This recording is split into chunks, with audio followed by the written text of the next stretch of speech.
ನಮಸ್ಕಾರ, ನಾನು ನಿಮ್ಮ ಪ್ರೀತಿಯ ಜೀವನಕೊಂಡೆ ಪಡಿ ಮಾತಾಡ್ತಾ ಇದ್ದೀನಿ.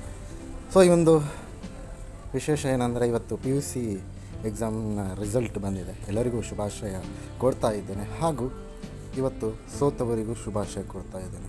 ಯಾಕಂದರೆ ಕೆಲವೊಂದು ಸಬ್ಜೆಕ್ಟ್ಗಳು ಹೋಗಿರ್ಬೋದು ಅಷ್ಟೇ ವಿನಃ ಆ ಸಬ್ಜೆಕ್ಟನ್ನು ಎಕ್ಸಾಮ್ನಲ್ಲಿ ನೀವು ಬರೀಬಹುದು. ಸೋತಾಗ ಬೇಸರ ತಂದುಕೊಂಡು ಏನೋ ಕಿತಾಪತಿ ಅಂದರೆ ಆತ್ಮಹತ್ಯೆಯೋ ಇತ್ಯಾದಿಗಳ ಯೋಚನೆಗೆ ಹೋಗೋದು ಅವಶ್ಯಕತೆ ಇಲ್ಲ.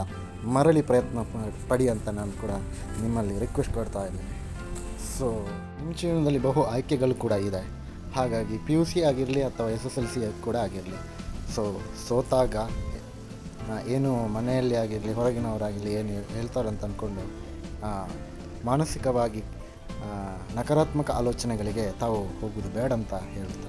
ಪಾಸಿಟಿವ್ ವೇಯಲ್ಲಿ ನೀವು ನಿಮ್ಮ ಜೊತೆಗೆ ಅಂದರೆ ಆತ್ಮಾವಲೋಕನವನ್ನು ಮಾಡುತ್ತಾ ನೀವು ಸಾಗಿ. ಯಾಕೆಂದರೆ ಮರಳಿ ಎಕ್ಸಾಮನ್ನು ಬರಿಬೋದು, ಆದರೆ ಹೋದ ಮರಳಿ ಜೀವವನ್ನು ಮತ್ತೆ ಪಡೆಯಲಾಗಬಹುದು. ಯಾಕಂದರೆ ಸೋತೇನು ಅಂತ ಏನಾದರೂ ಆತ್ಮಹತ್ಯೆಯೋ ಅಥವಾ ಇತ್ಯಾದಿಗಳ ಘಟನೆಗಳನ್ನು ಮಾಡಿಕೊಳ್ಳುವುದಕ್ಕಿಂತ ಇಂತಹ ಘಟನೆಗಳಿಂದ ಮನೆಯವರಿಗೆ ನೋವು ಜೀವನ ಪರ್ಯಂತ ನೀವು ಕೊಡುತ್ತೀರಾ. ಹಾಗಾಗಿ ಅದನ್ನೆಲ್ಲ ತಪ್ಪಿಸಲಿಕ್ಕೆ ಬಹು ಆಯ್ಕೆಯ ಜೀವನ ಇದೆ. ಬಹು ಆಯ್ಕೆಗಳು ಕೂಡ ಇದೆ ನಿಮ್ಮ ಜೀವನದಲ್ಲಿ. ಹಲವಾರು ದಾರಿಗಳು ಕೂಡ ಇದೆ ಜೀವನದಲ್ಲಿ. ಹಾಗಾಗಿ ನೀವು ನಿಮ್ಮ ಆಯ್ಕೆ ನಿಮ್ಮ ಕೈಯಲ್ಲಿದೆ. ಹಾಗೂ ಮತ್ತೊಮ್ಮೆ ಮುಂದೆ ಬರುವ 10ನೇ ತರಗತಿಯ ರಿಸಲ್ಟಿಗೂ ಹಾಗೂ ಹೀಗೆ ಪ್ರಸ್ತುತ PUC ಎಕ್ಸಾಮ್ ರಿಸಲ್ಟಿಗೂ ಎಲ್ಲರಿಗೂ ಶುಭವಾಗಲಿ.